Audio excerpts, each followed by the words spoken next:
Bismillahirrahmanirrahim. Assalamualaikum warahmatullahi wabarakatuh.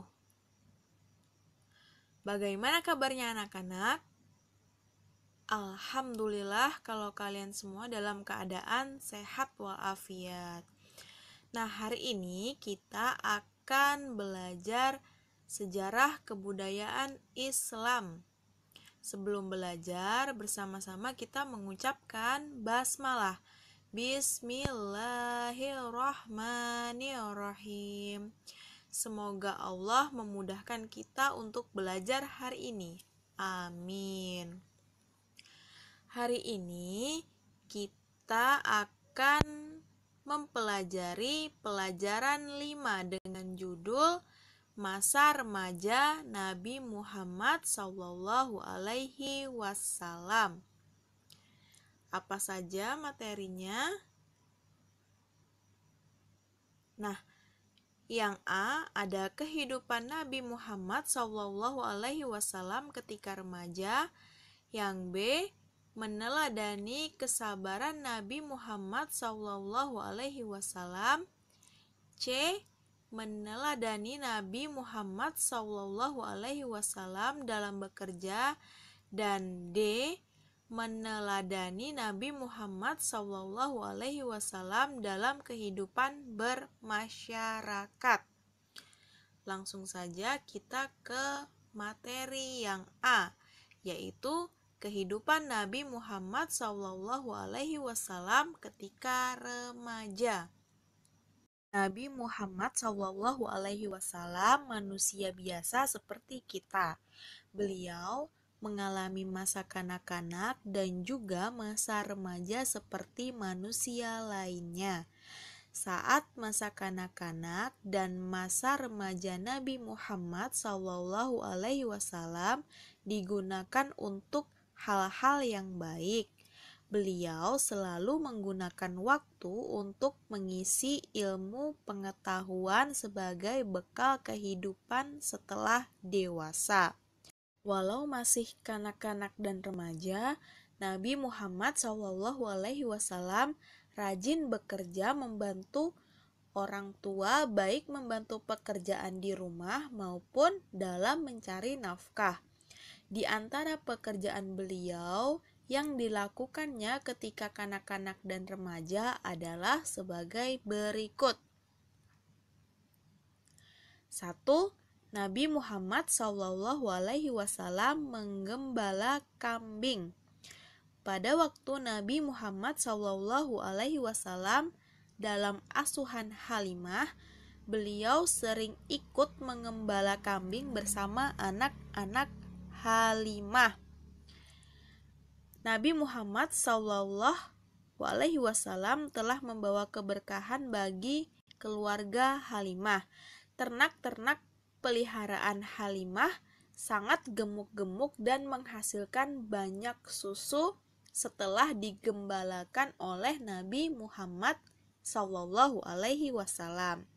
Demikian juga ketika dalam asuhan Abu Thalib, Nabi Muhammad SAW menjadi penggembala kambing penduduk Mekah. Upah yang diterima dari menggembala diberikan pada paman beliau untuk membantu penghasilan keluarga. 2. Nabi Muhammad SAW berdagang. Ketika umur beliau 12 tahun, ada yang menyebutkan 9 tahun, ada ulama juga yang menyebutkan 13 tahun, beliau diajak oleh pamannya Abu Thalib berdagang ke negeri Syam. Perjalanan ini merupakan pengalaman berdagang pertama bagi beliau, dan beliau sangat senang walaupun harus melewati padang pasir, terik matahari, dan lereng-lereng bukit.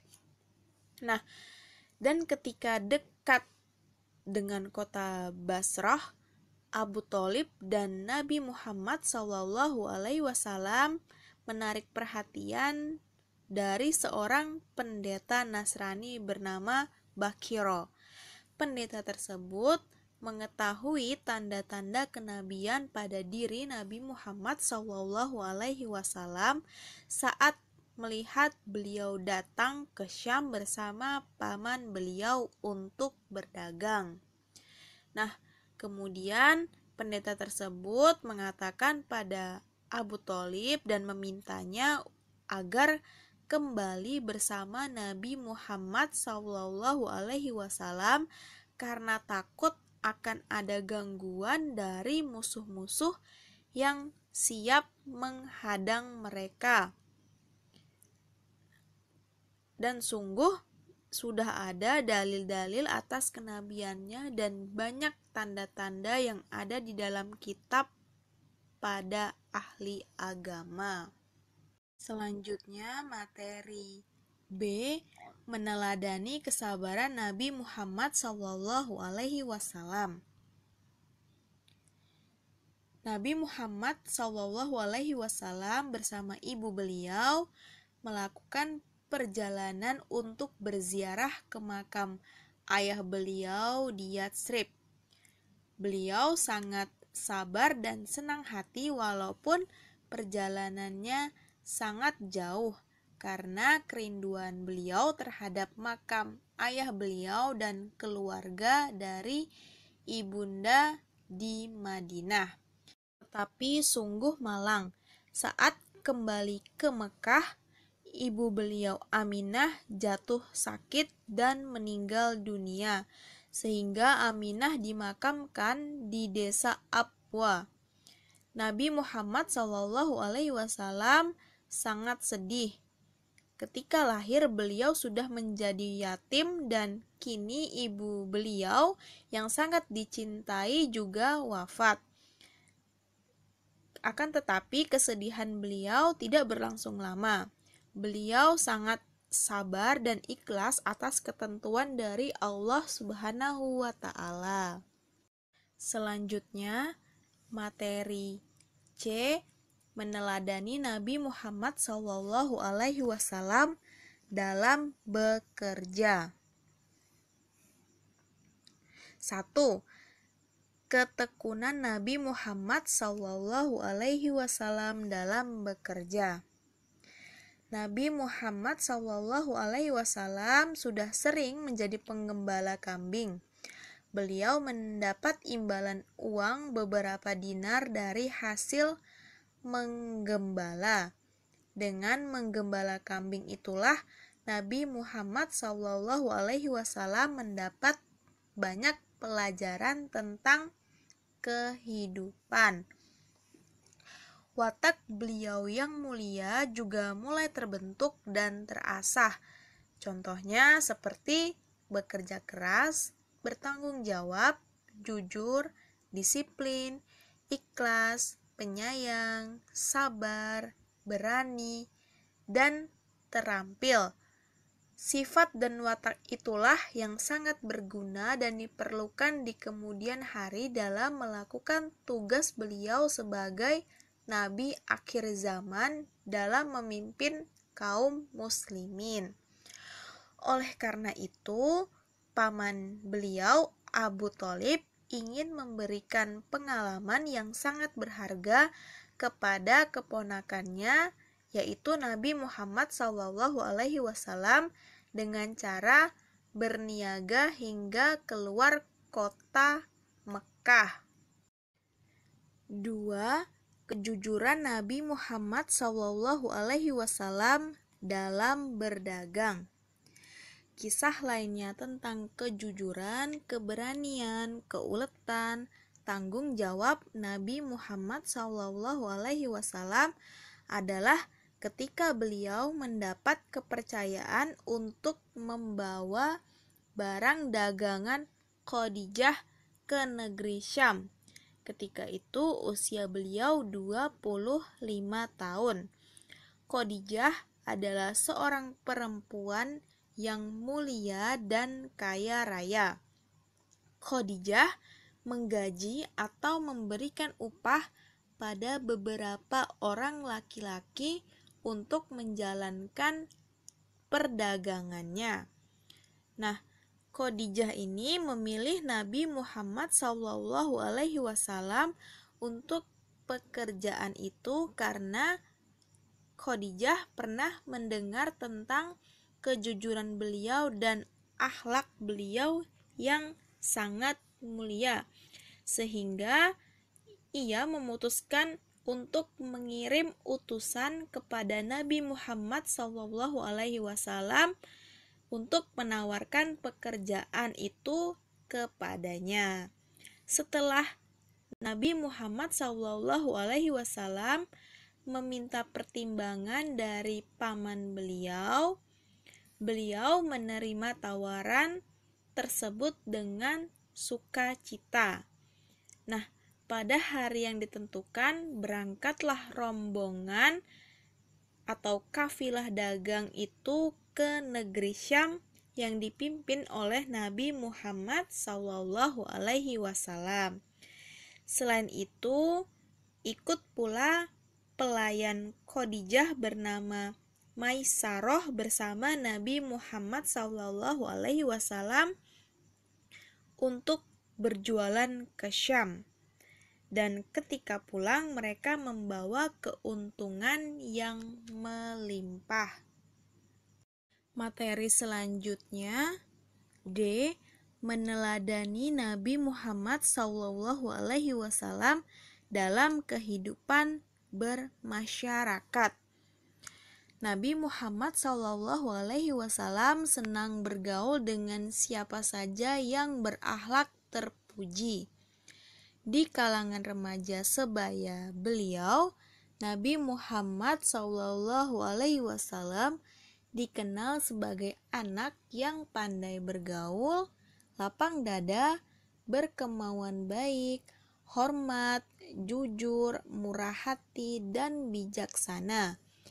Beliau berkemauan keras, tegas, dan tidak pernah ragu dalam mencapai tujuan beliau.